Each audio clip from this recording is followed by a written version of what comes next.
Y este aceite lo dejo hasta el año que viene. ¿Está grabando? Sí. Muy bien. Padre, en el nombre de Jesús te damos gracias en esta hora por este tiempo y oramos por tu bendición en este tiempo discipulado. Que tu Espíritu Santo, aquel que conoce la realidad y la verdadera necesidad, y también es el que nos guía a toda verdad, queremos que en esta hora, Espíritu Santo, tú seas el Maestro quien nos guíe, que nos hable, que nos enseñe, que nos traiga luz, entendimiento, Señor, y que todo aquello que sea tu voluntad, Señor, y que sea de edificación para los que estamos acá, Señor, se pueda desarrollar bien, Señor. Espíritu Santo, ministra, toma todo el control, quita toda distracción, en el nombre de Jesús. Declaro victoria en este tiempo y bendición. Gracias, amén y amén. Bien, creo que había quedado algo, un punto sobre la sangre, ¿puede ser? Sí. ¿Con este grupo? Sí. Con los que vinieron el miércoles pasado. Así que vamos, hablamos del pecado, hablamos de las consecuencias, los efectos del pecado, ¿verdad? Todo eso hablamos, ¿tá? Puede tener un pequeño desfasaje con el sábado, pero es poca cosa, ¿tá? Bueno, vamos a hablar sobre el tema entonces, la importancia de la sangre, ¿no? Para después llegar a la lección número 5. Pásense las páginas, porque 67, 62 en el chiquito. en el chico, el 73 en el chico. 27 en el grande. En el apartado E. Sí. Empiezan en el 62 en el chico. Yo tengo la página 73 acá. Ah, está, pero tiene. Está. Capaz que hay una diferencia con Con el de internet. puede ser. Hablamos, ¿verdad?, que el pecado atormenta al hombre, interrumpe la comunión con Dios. ¿Hablamos de eso? Sí, hablamos. Esclaviza al hombre, termina en la muerte y excluye del cielo, ¿no? Sí. Hablamos sobre 1 Corintios 6:9, que habla de aquellos que no heredarán el reino de los cielos. El tema es la importancia de la sangre. Hay unos versículos ahí, varios versículos, pero es indudable, hermanos, que uno de los grandes problemas que tienen las religiones es que ellos prácticamente no le prestan ningún interés en lo que es la sangre de Cristo en este caso. La gente no habla de la sangre de Cristo. Omite totalmente algo que es tan importante, ¿verdad?, que es la sangre de Cristo. Dice que el hombre progresa y se procurará su propia salvación. Hoy entendemos, hermanos, que hay una gran confusión en la gente, ¿verdad? Porque la gente parece que no necesitara un Salvador.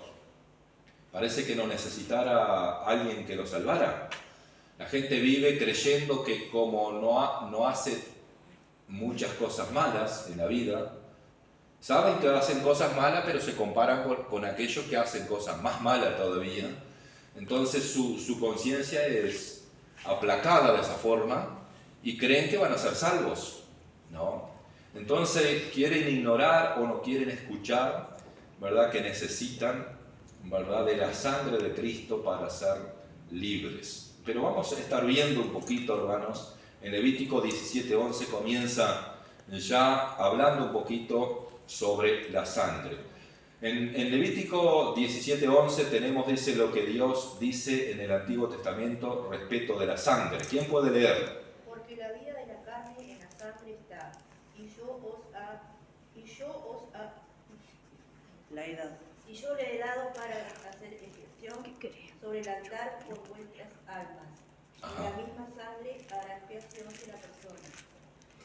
Muy bien, Dios siempre en el Antiguo Testamento usó la sangre de animales, ya desde Génesis se derramó sangre de un cordero y después, hermanos, hasta el Apocalipsis dice el Antiguo Testamento respecto a la sangre del animal muerto por Adán hasta el cordero muerto del Apocalipsis.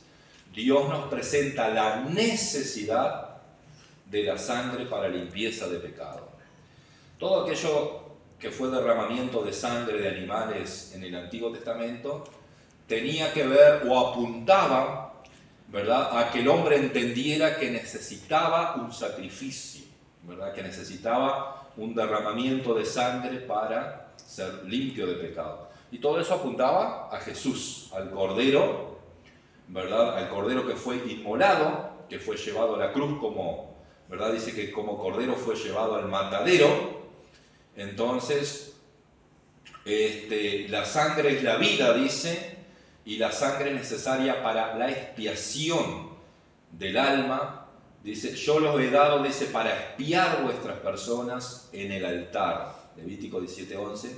Si nuestro Dios, dice, dio a su Cordero sobre el altar de su amor para hacer la expiación por nuestras almas pecaminosas. Bien. Nosotros entendemos que en el Antiguo Testamento, hermanos, todo se rociaba con sangre. Era tremendo como se hacían, pero muchísimos sacrificios de animales. Para expiar los pecados de todo el pueblo, constantemente, hermanos, se hacían sacrificios de animales para que a través de esa sangre la gente fuera cubierto sus pecados, ¿no? Entonces no es una cosa pequeña, no es algo que no debamos hablar nosotros, porque recuerdan, por ejemplo, lo que pasó en la época de Moisés, cuando por primera vez estableció la Pascua, que cada familia tenía que matar un cordero y con la sangre de ese cordero tenían que pintar los dinteles de las casas, ¿no?, puertas, los marcos de las puertas y la ventana, ¿no? El motivo era que iba a pasar la muerte y la muerte iba a ver esa sangre, ¿verdad? Y entonces, al ver esa sangre iba a pasar por encima, ¿no? Al ver esa sangre, y esa sangre también de ese cordero apuntaba a la sangre de Cristo, ¿verdad? Hoy nosotros estamos cubiertos con la sangre de Cristo. Hoy cuando Dios nos mira hacia nosotros, no nos ve un pecador. No nos ve un pecador, ¿verdad? No nos ve una persona injusta, no nos ve porque hemos sido limpios, libres de pecado y justificados por la sangre. Entonces Dios cuando nos mira a nosotros, por eso a veces es difícil, si nosotros pensamos en nosotros y decimos, somos santos, somos justos, qué raro. Claro, pero es por la sangre de Cristo, no por nosotros, sino porque alguien derramó su sangre. Entonces, todo lo que tiene que ver con la sangre del Antiguo Testamento simbolizaba, anunciaba o era sombra de lo que iba a venir y de lo que terminó en Cristo siendo el Cordero perfecto. Después de Cristo ya no se necesitó nada de esto. ¿Ah? Si me permitís, ¿Sí? hermano, Sí. habla de la expiación acá dice, la sangre es necesaria para la expiación del alma. Ajá. Porque cuando hablamos de alguna persona, le podemos hablar de la expiación del alma. Y yo estuve buscando la expiación y dice, la expiación es la eliminación de la culpa o pecado a través de un tercero. Para tener un significado, capaz que todos lo saben lo que significa. Y eso es lo que hace la sangre. Elimina la culpa por medio de un tercero. Antes era por machos cabríos, por animales, y ahora es por Jesucristo. Porque habla de la expiación, que de repente el tema puede salir con una persona, que significa la expiación por nuestra alma. Y eso habla de que nosotros podemos enseñarle que un tercero se puso en mi lugar para limpiar mi alma. Eso. En Isaías 53 habla de que Cristo ocupó nuestro lugar, fue el sustituto. Amén. El tercero, el sustituto, la muerte vicaria de Cristo, fue el sustituto, ¿verdad? Por nosotros, ¿no? Ocupó nuestro lugar. Entonces, y el alma, porque tenemos un alma que se va al infierno o un alma que se va al cielo, ¿no? Entonces somos librados de esa culpa gracias al Señor Jesucristo. Muy bien, Mateo 26, 28. porque esto es mi sangre del nuevo pacto que por muchos es derramada para remisión de los pecados. Ahí está. Para librarnos de pecado. Para librarnos de pecado. Esta es mi sangre, dice. ¿Verdad? Del nuevo pacto. Cuando tomamos la Santa Cena siempre hacemos referencia, ¿verdad? A este nuevo pacto en mi sangre, que por vosotros es derramado, ¿no? Entonces, el viejo pacto, dice el pacto de las obras de la ley, había pasado. Había venido el nuevo pacto de gracia de Dios. De gracia porque fue, lógicamente, al nosotros no tener que hacer nada, ninguna obra, ningún sacrificio, nada, es de gracia. Dios nos regala, es de gracia, ¿verdad? De gracia porque Él nos regala, nos da, ¿verdad? Dice, había sido sellado por la sangre de Cristo. Es el nuevo pacto de sangre, fue sellado por la sangre de Cristo. Nótese aquí la directa declaración de Cristo, la cual es derramada, dice, por muchos, para remisión de los pecados. Entonces, ¿será necesario hablar de esto, hermanos? Amén. Si no hablamos de esto, la sangre de Cristo no perdería importancia, pero dice, sin derramamiento de sangre, Hebreos dice, después vamos a ver, sin derramamiento de sangre no hay remisión de pecados, no hay liberación de pecados, no hay perdón de pecados. Por eso es importante la sangre de Cristo, hermanos. ¿Tá? Y nosotros estamos cubiertos con la sangre de Cristo. Gloria a Dios. Amén. Es por la fe. Amén. Muy bien. Dice, nos demuestra por qué se necesitaba la cruz. No es por la imitación de su vida que somos salvos, sino por el derramamiento de su sangre sobre la cruz que podemos tener el perdón de nuestros pecados. Mucha gente quiere imitar a Dios, imitar a Jesús, ¿verdad? El católico a veces por obra o por hacer una obra de bien, algo bien, quiere imitar, porque Jesús vino e hizo obras, buenas obras, lógicamente, ¿no? Pero yo no puedo salvarme de esa forma, porque soy yo intentando salvarme, o soy yo intentando librarme de pecado, soy yo intentando ganar el cielo. Pero la salvación es por fe, es por gracia y es por la sangre de Cristo. No hay chance aquí, no es por obras. Amén. Romanos 5, 9, 10. 9, 10. 5, Romanos 5, 9. Pues mucho más, estando ya justificados en su sangre, por él seremos salvos de la ira. Porque si siendo enemigos fuimos reconciliados con Dios por la muerte de su Hijo, mucho más estando reconciliados seremos salvos por su vida. Amén. Fuimos salvos y justificados por su vida y por la sangre que él derramó en la cruz. Amén. Una vez más aparece acá la palabra justificado. Vamos a repetirlo de nuevo. Ese texto es muy importante, hermanos. Pues mucho más, estando ya justificados en su sangre, por él seremos salvos de la ira. Por mucho más, estando justificados por su sangre, seremos salvos de la ira. Va a haber un tiempo de ira, la ira venidera que le llama la Biblia, la ira de Dios. Y en el Apocalipsis, si ustedes leen el Apocalipsis, habla mucho de las copas de ira, ¿no? Que son juicios que van a venir sobre el mundo entero, ¿no? Que va a comenzar después del arrebatamiento.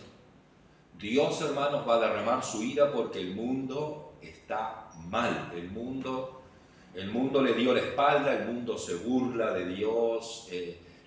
Hay un daño, digamos, que le quieren hacer a la iglesia también. Pero quien se mete con la iglesia de Cristo se está metiendo con Cristo. ¿Entienden? Entonces, pero hay una burla directa, hay un descaro, que en la época de Noé también había ese tipo de cosas.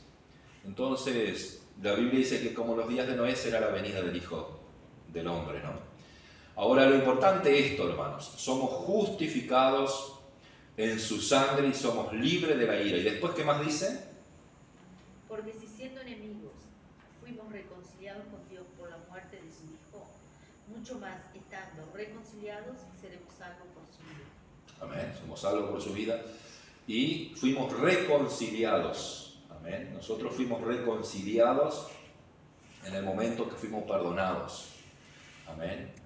Todo eso habla, hermanos, de la bendición, de la gracia, ¿verdad? Pero así como Dios nos da y nos regala, nos da gratuitamente, hermanos, sabemos que hubo un altísimo precio que Él pagó. Cristo pagó con un altísimo precio, hermanos, nuestra liberación, nuestro perdón. Por eso hoy podemos dar gracia, agradecer a Dios. Pero así como es gratis la salvación, así como recibimos ese perdón de todos nuestros pecados por la sangre y por la muerte de Cristo, también el juicio va a ser tremendo para los que rechacen esto. Hoy está al alcance de todo la gracia y el perdón. Pero el que rechace, el que ignore, el que desprecie la sangre de Cristo, hermano, lo que le queda es la ira de Dios, ¿no? Que es la condenación eterna en el infierno. Entonces, que Dios nos ayude, amén, a creer en esto, a permanecer en esto y a hablar de esto, amén, hablar de esto, porque a veces parece que, digamos, hay mucha gente que ignora, no entiende esto. No entiende, entonces lleva su vida así nomás creyendo que porque es bueno se va a ganar el cielo, y no es así. Hebreos 9:22. En casi todo es purificado, según la ley, con sangre, y sin derramamiento de sangre no se hace remisión. Ahí está. Que todo, según la ley, era purificado con sangre, por eso usaban tanto la sangre. Pero Dios nos quiere de alguna forma demostrar lo importante que es la sangre, ¿no? Porque si se usó y la gente del Antiguo Testamento sabía y todo era purificado con sangre, ¿verdad? Era justamente porque también en algún momento iba a llegar Jesucristo, que es en el único que podemos ser purificados en nuestro corazón y santificados en nuestro corazón y lavados en nuestro corazón a través de esa sangre. Amén. Primera de Pedro 1, 18 y 19, y ya terminamos esta etapa. Sabiendo que fuisteis rescatados de vuestra vana manera de vivir, la cual recibisteis de vuestros padres, no con cosas corruptibles, como oro o plata, sino con la sangre preciosa de Cristo, como de un cordero sin mancha y sin contaminación. Amén. Muy bien, fuimos rescatados, nuestra vana manera de vivir, no con oro ni con plata, sino por la sangre del Cordero de Dios. Nosotros fuimos, dice, vendidos a la sujeción del pecado desde Adán y Eva, esclavos en el mercado, siervos de nuestro amo, el diablo. Nosotros fuimos propiedad del diablo, hermanos, estábamos muertos en nuestros delitos y pecados. Dice, mas Jesús nos redimió, nos sacó del pecado y de la esclavitud, nos libró de la mano de aquel amo. ¿Y cómo lo hizo? Redimir significa libertar. La palabra redimir significa libertar, es como redentor, un libertador. Mediante el pago de cierto precio, nos libertó o redimió pagando el precio de su propia sangre preciosa. Amén. Entonces, pisotear la sangre de Cristo, hermanos, burlarse de lo que Cristo hizo, como hoy lo están haciendo, hermanos, en las grandes pantallas, eso, hermano, va a traer un juicio sobre esa gente. Hay gente que está vendida al diablo, que sabe que está mal y lo hacen igual. Hay otros que lo hacen por ignorancia. Pero, hermanos, lo cierto es que esto va a traer un gran juicio de Dios que se avecina, ¿verdad? Yo creo, hermanos, que el fin está cerca y creemos que debemos mantener una fe firme en nuestro Señor Jesucristo, una fe fuerte, porque somos golpeados. Nuestra fe es golpeada constantemente para que nos rindamos. Hay una batalla. Por eso el apóstol Pablo dice, pelea. Amén, hay que pelear. No es una cosa que yo la puedo llevar así nomás. Hay que pelear la buena batalla de la fe. Amén. Echando mano de la vida eterna. ¿Por qué? Porque estamos de paso, entonces nosotros tenemos que mirar más allá de este mundo, más allá de lo terrenal. y disponer nuestro tiempo, nuestra inversión más allá de lo terrenal. Amén. Nosotros siempre tenemos que mirar que hay una vida eterna, que aquí las cosas van a perecer. Entonces, saber invertir el tiempo en honrar a Dios. Amén, para que Él también nos honre a nosotros. Vamos un ratito a la lección 5, hermanos. ¿Qué horas son? Porque hoy... Menos 5. Menos 5. Ah, temprano. Vamos, dale 20 minutos más. Lección 5, la sanidad divina. La sanidad en el Antiguo Testamento. Hay muchos versículos, ¿verdad? Vamos a ir viendo de a poco, pero les voy a leer un poquito, puesto que hay mucha gente que ha oído respecto de la sanidad divina, pero no ha quedado completamente satisfecha respecto de si la Biblia enseña o no esa verdad. Nos ha parecido bien comenzar por el Génesis y continuar a través de la Biblia, escogiendo unos pocos pasajes sobresalientes que nos hablen de la obra de sanidad de Dios entre su pueblo, ¿no? Así que bueno, hermanos, ya en Génesis capítulo 20 comienza algo sobre sanidad divina. Pero en primer lugar decirles, hermanos, la sanidad divina es una sanidad dada por Dios. Amén. Es una sanidad sobrenatural, es la que da Dios, es la que da Cristo.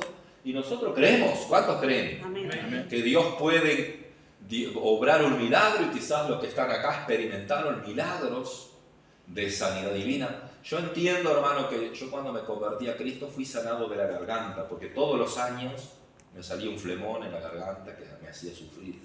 Después, nunca más tuve ese flemón, ¿no? En algún momento sentí sí un dolor de garganta, un poco de llaga, pero fue muy pasajero, nada que ver con eso. Digo, yo entiendo, no tuve otra enfermedad para decir Dios me sanó, pero he escuchado muchos testimonios, hermanos, muchísimos testimonios de gente que fue impactada con milagros de sanidad, sanidad de cáncer, sanidad en gente paralítica, ciega, sordo, sanidad en los organismos, sanidad en los huesos, en las columnas. O sea, digo, mucha gente experimentó eso, ¿no? Sanidad en las muelas, milagros en las muelas, en los dientes. Entonces digo, Dios sigue sanando, porque lo que te estoy contando no es de 1000 años atrás. Sabemos que Cristo hace 2000 años atrás hizo todo eso y mucho más. Pero mucha gente experimentó milagros que te lo puede contar. Yo experimenté un milagro de sanidad, ¿no? Gente sanada de cáncer terminal, otros se mueren, pero hubo gente que experimentó milagros. Entonces Dios sana, hermanos, y Dios no sana a todos. Yo he escuchado a una evangelista, Kathy Kuhlman, que ya murió, pero tiene un historial de milagros extraordinario, ¿verdad? Una mujer dedicada al Espíritu Santo, y ella, o fue otra que vio tremendos milagros, experimentó en su ministerio, pero dice, a veces me quedaba con tristeza ver gente que no se sanaba, ¿no? Y no entendía el por qué, ¿verdad? Pero Dios es soberano en ese sentido. Génesis 20:17 dice que Dios sanó a Abimelech por medio de la oración de Abraham. Ahí en el Antiguo Testamento. Cristo todavía no había entregado su vida, faltaba mucho, pero sin embargo ya ocurrían milagros. Por medio de la oración de Abraham, Abimelech fue sanado. Éxodo 15:26. ¿Qué dice el libro? ¿O qué dice la Biblia? Y dijo, si oyeres atentamente la voz de Jehová tu Dios, e hicieres lo recto delante de sus ojos, y dieres oído a sus mandamientos, y guardares todos sus estatutos, ninguna enfermedad de las que envié a los egipcios te enviaré a ti, porque yo soy Jehová tu sanador. Yo soy Jehová tu sanador. Una vez más aquí lo que se declara es que Dios es nuestro sanador, es tu sanador. Pero vieron que hay un montón de requisitos también, ¿no? Para el pueblo de Israel había que obedecer fielmente, ¿verdad? Para que ellos fueran liberados de todas esas plagas y de todas esas enfermedades, ¿no? Tenían que obedecer la palabra fielmente, ¿no? Bien, Éxodo 23, 25. Mas a Jehová vuestro Dios serviréis, y Él bendecirá tu pan y tus aguas, y yo quitaré toda enfermedad del medio de ti. Amén. Amén. Entonces son promesas que Dios en este caso le dio al pueblo de Israel, ¿verdad? Pero, hermanos, creemos que Dios lo hacía. Dios sanaba, Dios proveía, Dios bendecía. Es así, y lo sigue haciendo el Señor. Dios es un Dios de bendición. La protección que tiene la iglesia, hermanos, es una protección divina, es una protección aparte. Amén. Y aún, ¿verdad? Yo sé que nos enfermamos por esto, por lo otro, y en el mundo en el cual vivimos estamos expuestos a un montón de cosas, ¿verdad? Y que el pecado reina por muchos lados, pasamos, pero que Dios sana, Dios sana. Así que si hay alguien enfermo acá, puede esperar que Dios lo puede sanar. Amén. Amén. Dios puede irrumpir allí. Amén. Éxodo 23, 25, ¿leímos? Sí. Números de 2. Del Sí. 5 al 9. Sí. Y habló el pueblo contra Dios y contra Moisés. ¿Por qué nos hiciste subir de Egipto para que muramos en este desierto? Pues no hay pan ni agua, y nuestra alma tiene fastidio de este pan tan liviano. Y Jehová envió entre el pueblo serpientes ardientes que mordían al pueblo, y murió mucho pueblo de Israel. Entonces el pueblo vino a Moisés y dijo: hemos pecado por haber hablado contra Jehová y contra ti. Ruega a Jehová que quite de nosotros estas serpientes. Y Moisés oró por el pueblo. Y Jehová dijo a Moisés: hazte una serpiente ardiente y ponla sobre una asta. Y cualquiera que fuere mordido y mirare a ella, vivirá. A Y ver. Moisés, Sí. Ahora no era eso. No, pero igual, ya que lo leímos, era el anterior. Pero esta que leyó la hermana tiene que ver con las serpientes. En el desierto, el pueblo sufría las digamos, mordidas de serpientes ardientes que había en el desierto. Esas serpientes atacaban al pueblo por la murmuración del pueblo, por la desobediencia del pueblo, por la falta de fe del pueblo, porque el pueblo quería volverse a Egipto y murmuraba esto y lo otro. El pueblo había sido libre, pero quería volver a Egipto, ¿no? Digo, con todos los milagros que Dios venía haciendo, el pueblo aún murmuraba de Moisés y de Dios, ¿no? Se quejaba, ¿no? Murmuraba, reclamaba. Era como un pueblo que quería sentarse a la mesa y que Dios le sirviera todo, ¿no? Era algo así. El pueblo de Israel fue tremendo, hermanos, en cuanto a sus pecados, pero aún así Dios amaba y le daba una oportunidad. Entonces Dios le pide a Moisés que levante una serpiente de bronce en el desierto, y todos aquellos que fueran mordidos por una serpiente ardiente, miraban a la serpiente de bronce y eran sanados, ¿no? Esa serpiente de bronce a la postre también simbolizaba a Cristo. Todo el que miraba a Cristo, el que mira a Cristo, también puede ser sanado y libre de muchas cosas, ¿tá? Esta serpiente en el desierto era un sustituto, ¿verdad? Era como un sustituto de Cristo, ¿no? A la postre representaba a Cristo, ¿tá? ¿Se entiende eso, hermanos? Ustedes saben que esa serpiente de bronce simbolizaba a Cristo. Digo porque a veces como una serpiente como queda medio raro, pero la Biblia habla de que sí, en el Nuevo Testamento sigue afirmando eso. Y en Números 12, del 10 al 15, fue cuando María y Aarón habían murmurado contra Moisés, y María había sido atacada de la lepra, ¿no? Dios la sanó en respuesta, dice, a la oración de Moisés. Amén, la murmuración. ¿Hay murmuración en el pueblo de Dios, en la iglesia aquí?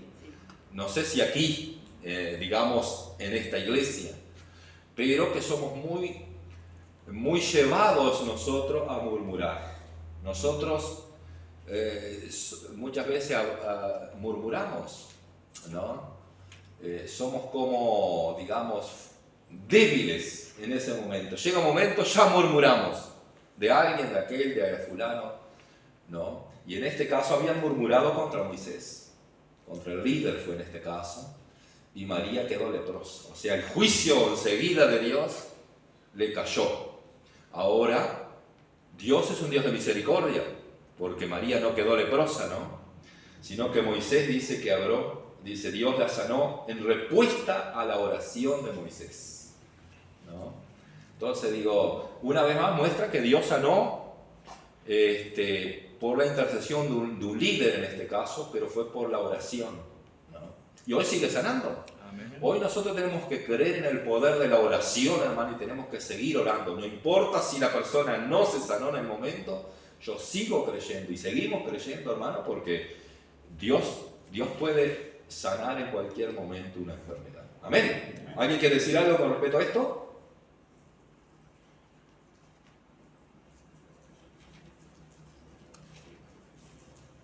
Bueno,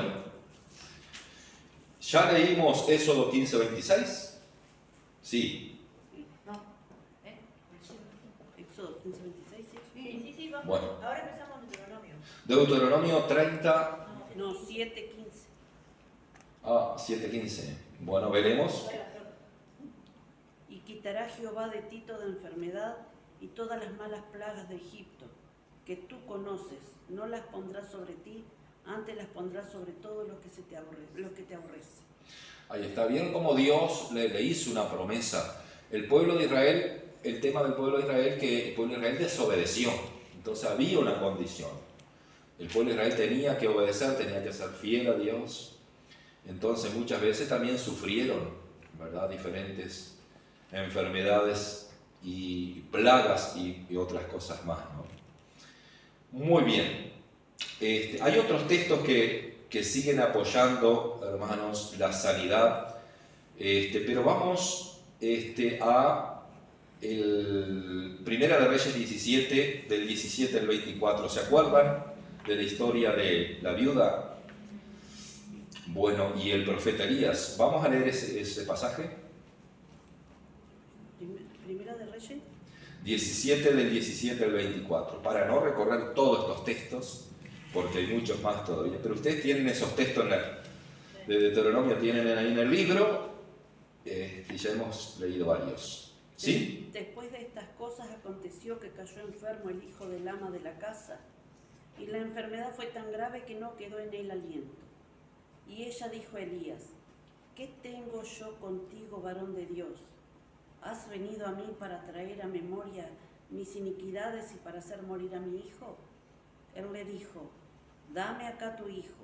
Entonces él lo tomó en su regazo y lo llevó al aposento donde él estaba y lo puso sobre su cama. Y clamando a Jehová dijo: Jehová Dios mío, aún a la viuda en cuya casa estoy hospedado has afligido haciéndole morir su hijo. Y se tendió sobre el niño 3 veces y clamó a Jehová y dijo: Jehová Dios mío, te ruego que hagas volver el alma de este niño a él. Y Jehová oyó la voz de Elías, y el alma del niño volvió a él y revivió. Tomando luego Elías al niño, lo trajo del aposento a la casa y lo dio a su madre y le dijo a Elías: mira, tu hijo vive. Entonces la mujer dijo a Elías: ahora conozco que tú eres varón de Dios y que la palabra de Jehová es verdad en tu boca. Amén. Amén. Esto es un pasaje conocido, pero vemos nuevamente, hermanos, aquí en este caso fue una resurrección, no fue mucho más que una sanidad, ¿no? Hay otros casos también, la de la viuda también, la de, ¿cómo es? La de Eliseo y la tsunamita, ¿también? Que le dio un hijo, pero después ese hijo murió, pero Eliseo va y le devuelve el hijo vivo nuevamente. Ahora otro caso interesante, el que está en Segunda de Reyes 5, del 1 al 17. No lo vamos a leer porque es largo, pero ustedes conocen la historia de Naamán. Naamán era un incrédulo, no creía en Dios, era un pagano. O sea que Dios tiene un milagro para los paganos también, ¿entienden? Dios puede sanar a una persona que no es creyente, ¿no? Dios puede sanar, por eso no tengamos vergüenza ni temor de orar por alguien que no sea creyente. Hay que poner las manos en el nombre de Jesús, porque quien hace la obra es Cristo, ¿no? Entonces hay que poner con fe. Lo cierto es que Naamán, hermano, fue con un montón de regalos allá a ver al rey y a ver a Eliseo, que era el profeta en Israel, y creyó que el profeta iba a recibir los regalos, iba a invocar el nombre del Señor y que Naamán iba a ser sanado de la lepra, ¿no? Sin embargo, el profeta Eliseo le mandó un criado y le dijo: ve y lávate 7 veces en el Jordán. Ve y lávate 7 veces y serás sano. Y él no quiso, ¿no? El orgullo de él, la grandeza que el hombre tenía, dice que era valeroso en extremo, dice. Era un hombre importante, un general del ejército, era un hombre renombrado, importante, y él creyó que como era importante podía ir y bueno, yo le llevo algo al profeta, me va a sanar y yo sigo mi vida así nomás.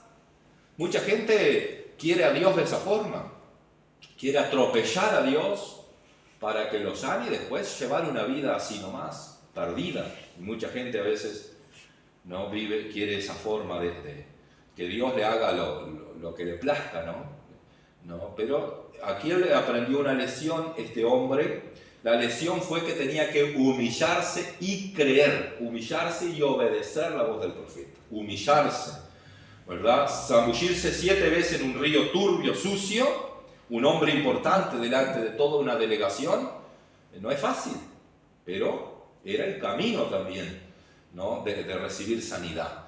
Esto para cada uno de nosotros también, ¿no? A veces uno todo bien, pero a veces uno cae enfermo, hermanos, y comienza a humillarse mucho más, a escuchar mucho más la voz de Dios, ¿verdad? A tranquilizarse un poco. Muchas veces es el camino que Dios tiene también para nosotros los creyentes, que nos creemos a alguien o que, ¿verdad? Entonces Dios dice, primero tenés que humillarte, ¿verdad?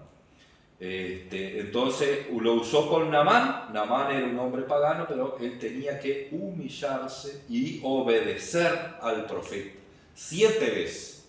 ¿Por qué Dios no lo hizo de otra forma? Esto nos muestra que Dios tiene miles de maneras de sanar a una persona. Así que no crea que es así.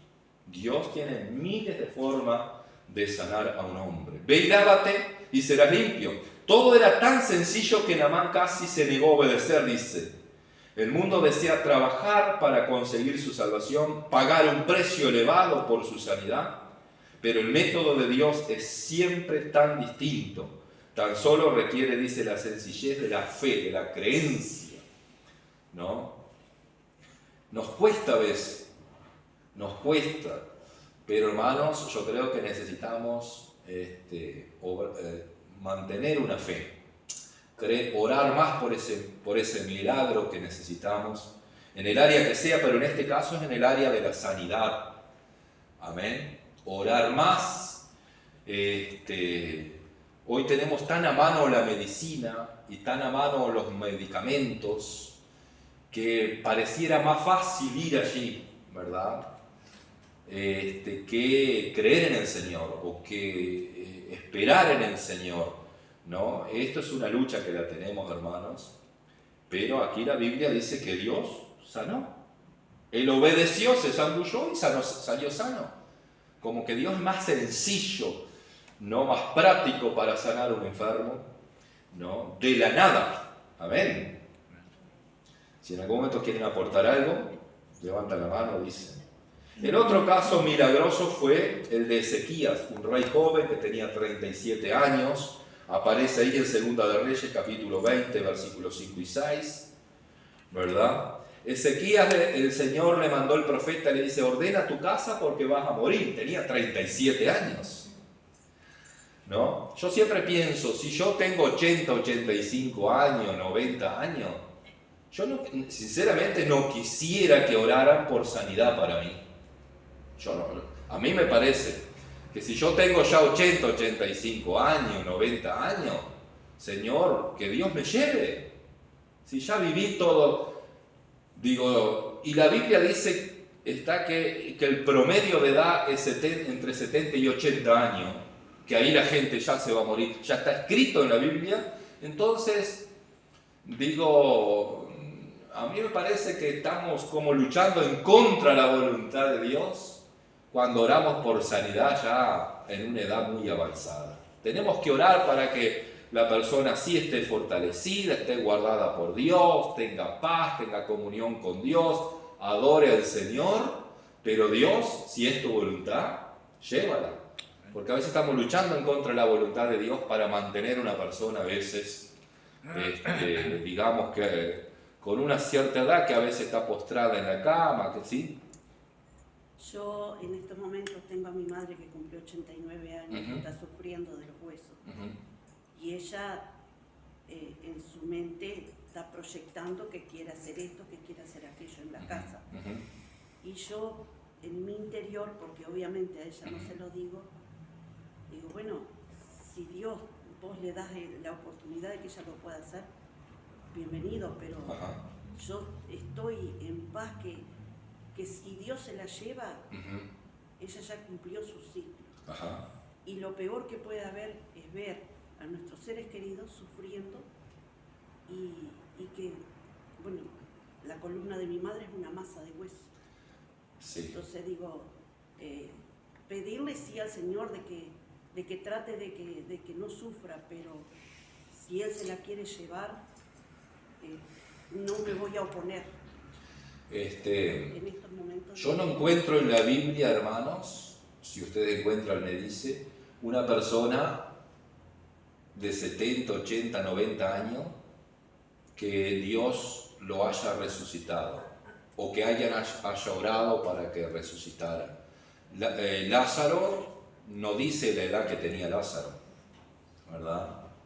Lázaro, después de 4 días de muerto, Jesús lo resucitó. No dice la edad. Pero tampoco he visto, por ejemplo, personas con una edad avanzada que haya ocurrido eso, que haya vuelto a vivir, ¿no? Por eso a veces, digo, la Biblia, como que Dios dice, bueno, ya está escrito, esto es así, ¿qué querés que tenga un anciano de repente sufriendo? Ahora, si esa persona no es salva todavía, hermanos, ahí es otra cosa. Yo no quiero que se muera una persona que no es salva. Yo quiero que sea salva primero. Amén. Y después que salva, si se muere, gloria a Dios. Porque la Biblia habla de los muertos en Cristo. Bienaventurados los que mueren de aquí en adelante en el Señor. Bienaventurados, dice. Gloria a Dios. Entonces no es que van a pasar al otro lado a sufrir, ¿no? Y nosotros tenemos que entender que hay una voluntad de Dios y una soberanía de Dios, que cuando llega el momento, mejor que Dios te lleve, pero tenemos que preocuparnos por la salvación de ese familiar, hermano, porque si no se va al infierno. Tenemos que preocuparnos de que reciba a Cristo, que reciba el perdón, ¿verdad? Eso sí, pero Ezequías tenía 37 años. Es lógico que él reclamaba vida, reclamaba, Señor, por favor, ¿no? Ahora, ¿qué haríamos nosotros con 37 años? ¿Le pediríamos al Señor? Señor, Subí arriba del techo. ¿eh? Subí arriba del techo, pedir. Que me Hermano, salga después ya- está lo otro, ¿no? Que hay personas creyentes de mucha edad que permanecen con dificultades de salud, pero yo por lo menos, a mí me parece que yo he visto que a través de esa persona, que es una hija, un hijo de Dios creyente, que permanece todavía vivo y que ha creído en el Señor, yo creo que también Dios tiene sus múltiples maneras de obrar a través de una persona teniendo propósito con el entorno. Ajá. Porque a veces decimos, ¿pero cómo va a estar sufriendo? Y anhelamos hasta que se vaya, antes de estar sufriendo. Y no nos damos cuenta, o no se dan cuenta las personas del entorno, que en realidad Dios les está llamando a través de ella, le está llamando a ellos que de repente están en dificultades para que se reconcilien con el Señor. Por lo menos digo, porque Dios es un Dios de propósito también, ¿no? Y cuando a veces demora, digo, Y hay familiares que buscan a Dios en esos momentos que un familiar se está muriendo. Entonces, todo tiene un propósito de Dios, ¿no? Mucha gente se acerca a la iglesia, se acerca a los pastores, se acerca a Dios, pidiendo por el familiar, pero también recibiendo una oportunidad de que ellos oigan el Evangelio, ¿no? por sobre todas las cosas, hermanos, tenemos que aceptar lo que es la voluntad de Dios. Ahora, Ezequías, Dios, hermanos, inmediatamente que Ezequías le pidió, ¿verdad? Inmediatamente el profeta Isaías no había salido todavía del patio y volvió y Dios le dijo, ve y dile a Ezequías que yo le agrego 15 años más. 15 años, le dijo todavía, ¿no? No es a cualquiera que, bueno, vas a vivir 15 años más, pero murió joven igual, ¿no? Con 50 y poquito. Ahora, todos los que conocen la historia de Ezequías, del rey, saben que en esos 15 años metió la pata, pifió, erró, dejó una trayectoria, digamos, manchada y pagaron sus hijos. Pagaron sus hijos, pagó la nación. Entonces, Dios es mucho más sabio que nosotros. Dios te puede dar 15 años más, pero si Él te quiere llevar ahora y estás preparado, más vale que te lleve ahora. Porque no sabes lo que va a pasar el día de mañana, ¿no?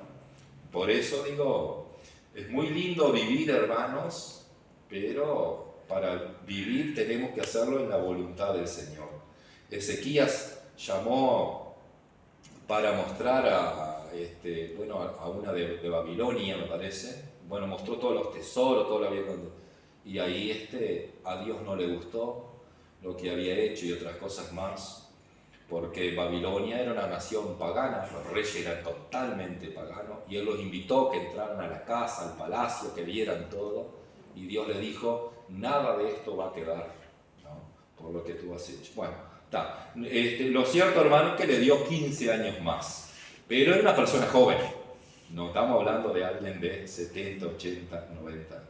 Bien, Salmo 91, termino con el Salmo 91, dice, para aquellos que habitan al abrigo del Altísimo, existe protección de lazos, pestilencias, terrores, saetas, destrucciones, males, plagas y accidentes. ¿Por qué es que no tenemos su protección? Y hay una aclaración, dice, ahora no vivimos en ese lugar de abrigo o reclamamos sus promesas o no reclamamos sus promesas para nosotros.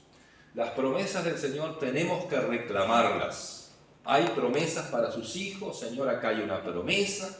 Hay gente, hermano, que yo he escuchado, se plantan en una promesa de Dios. Señor, tú has prometido esto para mí, para mi casa, para mi familia, y se plantan, ¿no? Y reciben la promesa. Reciben, a veces a cierto tiempo, pero reciben esa promesa porque se plantaron. Cuando uno se planta en las promesas, uno está demostrando que tiene fe permanente, genuina. No importa si salió este examen negativo, no importa, si es que yo me planto en las promesas, yo creo en las promesas. Entonces, muchos reciben esa promesa de parte del Señor, ¿no? Porque la reclaman, pero no solamente la reclaman, sino que se plantan firme y creen hasta que esa promesa les llega. En el área que sea, en el área de la salud, pero a veces en el área de la familia, ¿verdad? O en el área de un trabajo, en el área financiera, lo que sea, porque hay promesas para todo. Ahora, ¿vieron que dice para aquellos que habitan al abrigo del Altísimo? Tendríamos que pensar qué es habitar bajo el abrigo del Altísimo. El Salmo 91 surgió mucho en la época de la pandemia. La gente nombraba, decía, compartía el Salmo 91. Pero acá hay un detalle en esta palabra, para los que habitan al abrigo del Altísimo. Tenemos que estamos habitando bajo el abrigo del Altísimo. ¿Qué es habitar bajo el abrigo del Altísimo? Porque ahí tenemos que ver si realmente estamos habitando bajo el abrigo del Altísimo. Ahí entra, hermano, la humildad, la consagración, la actitud del corazón, la oración, el servicio, la dependencia de Dios. Entran muchas cosas. La obediencia. Estoy habitando en el abrigo del Altísimo, de vez en cuando me salgo del abrigo del Altísimo. Por eso, no todo lo que brilla es oro. O sea, parece tan fácil esta promesa, tan linda, pero esto tiene una condición: el que habita bajo el abrigo del Altísimo. Amén. Bien, hermanos. Y por último, el Salmo 103, del 2 al 5, hermanos, dice: yo soy el que sano todas tus dolencias. Qué promesa linda, hermanos. Todas tus dolencias. Entonces, otra promesa más de parte del Señor. Amén. ¿Por qué a veces andamos con dolores? ¿Por qué a veces no? Y todo tiene un propósito, hermanos. Todo tiene un propósito. Yo creo que mientras estemos en este mundo habrá dolencia, pero así como hay dolencia, tenemos que tener esperanza. Hay que tener esperanza. La dolencia del alma, del espíritu, de las emociones, las dolencias del cuerpo, del físico, de los huesos. Tenemos que tener esperanza, tenemos que encontrar en el Señor un alivio, un consuelo, amén, o una sanidad total. Amén. Amén. Gloria a Dios. Isaías 53, 4 y 5 dice: llevó en nuestras enfermedades, por sus llagas, sufrió nuestros dolores, dice, y por sus llagas fuimos nosotros curados. Amén. Isaías 61:1 habla del ministerio del Señor Jesucristo. Vamos a terminar leyendo esto, hermano, porque así dejamos el tema B para la próxima. Isaías 61:1.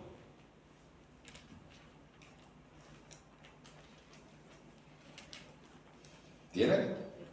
El Espíritu de Jehová, el Señor, está sobre mí, porque me ungió Jehová, me ha enviado a predicar buenas nuevas a los abatidos, a vendar a los quebrantados de corazón, a publicar libertad a los cautivos y a los presos, apertura de la cárcel, a proclamar el año de la buena voluntad de Jehová y el día de venganza de Dios nuestro, a consolar a todos los enlutados. Muy bien. Eso se cumplió en Cristo. O sea que Él vino, dice, ¿no? Dice, Cristo emplea este pasaje para explicar la razón de su venida, ¿no? A explicar la razón de para qué vino Cristo. Para dar buenas nuevas a los pobres, para sanar a los quebrantados de corazón, para pregonar libertad a los cautivos, para poner en libertad a los presos. Dice el mensaje dirigido a todos los cautivos, ¿verdad? Cautivos en cuerpo y en alma, ¿no? Dice, es el siguiente: Cristo vino para ponerlos en libertad. Amén. Entonces, todo esto es para ustedes, para nosotros y para el que está afuera y recibe también. Amén. Es para todo. Está escrito, en Cristo hay posibilidad de todo, hermanos. Yo sé que a veces vamos al médico, a veces una y otra vez, pero, hermanos, por sobre todas las cosas hay que confiar y esperar en Dios un milagro. Y hay que orar, Señor, y hay que creer. Amén. Porque es la única forma. Amén. Esperar que Dios se manifieste con un milagro. Gloria a Dios. Oramos. Y vamos a orar por un milagro de sanidad. Vamos a orar en el nombre de Jesús. Vamos a orar hoy, vamos a orar en la próxima clase. Y vamos a orar cada día, hermanos. Amén. Levante su mano en esta hora y ore, aleluya, por un milagro de sanidad en su vida. O quizás usted no tiene necesidad de un milagro de sanidad. Ore por un familiar suyo, alguien que venga a su mente en esta hora. En el área que sea, de la forma que sea, creemos, Señor, que como dice acá, hermano, tu palabra, Señor, en Isaías 61:1, aleluya, que tú has venido para dar buenas nuevas a los pobres, a sanar a los quebrantados, a pregonar libertad a todos los cautivos por enfermedades, por dolor, por situación. Señor, tú eres poderoso y fiel, y nos ponemos de acuerdo en el nombre de Jesucristo de Nazaret, y tomamos autoridad en el nombre de Jesús de Nazaret, y creemos que por tus llagas ya fuimos sanados, en el nombre de Jesús. Tomamos autoridad y reprendemos toda enfermedad del cuerpo, toda dolencia, toda parte que está cautiva en esta hora, en el nombre de Jesús es liberada, cuerpos, organismos, sangre, células, vistas, oídos, tejidos, tejidos, huesos, tendones, discos, rodillas, pies, columna, en el nombre de Jesús, en el nombre de Jesús, echamos fuera toda enfermedad, toda dolencia en el área que sea, en el nombre de Cristo. Declaramos victoria, declaramos libertad, Amén. en el nombre de Jesús. Amén. Gloria a Dios. Libertad sobre cada uno. Gloria a Libertad Dios. financiera. Gloria a Libertad, Dios. Señor, Amén. de la familia. Amén. Libertad de toda opresión. Amén. Libertad de toda enfermedad. En Libertad de las el nombre emociones. de Libertad Jesús. en el nombre de Amén. Jesús de Nazaret. Que toda barrera, toda atadura, Amén. toda cosa que te cautiva ahora es deshecha, es rota en el nombre de Jesús Amén. de Nazaret. Lo creo. Señor, trae sanidad sobre recibo, los Señor enfermos. amado. En el nombre de Lo Cristo. creo y lo recibo, Señor. Gracias Dios, gracias Dios. Gracias, Declaramos gracias, victoria en tu nombre y te damos gracias. gracias. Gloria a Gracias, Dios. gracias Señor. En el nombre de Jesús. Amén. Gracias. Aleluya. Amén. Dios les bendiga, hermanos.